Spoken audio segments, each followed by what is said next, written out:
Hi everyone, good morning. ఈరోజు special ఏంటంటే సోమవారంతో కూడిన అమావాస్య అండి. ఈ అమావాస్యను సోమవతి అమావాస్య అంటారు. ఈ రోజున శివారాధన చేసుకోవడం చాలా మంచిది.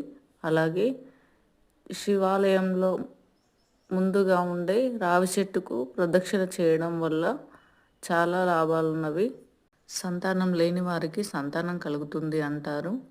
జాతకంలో ఏ దోషాలున్నా కూడా తొలగిపోతాయి అంటారు. ఇలా సోమవారం నాడు అమావాస్య రావడం ఆ శివయ్యకు చాలా ఇష్టం అంట. అందుకే ఇలా చేయడం వల్ల ఆ తండ్రి అనుగ్రహిస్తాడు. ఈ ప్రదక్షిణలు చేయడం 108 పువ్వులైనా 108 కిస్మిస్లైనా ఏదో ఒకటి 108 తీసుకు వెళ్ళి రావి చెట్టు మొదట్లో వేసుకుంటూ ఒక్కొక్కటి ప్రదక్షిణ చేయాలి 108. అలా చేసుకోండి, ఆ శివయ్య యొక్క అనుగ్రహం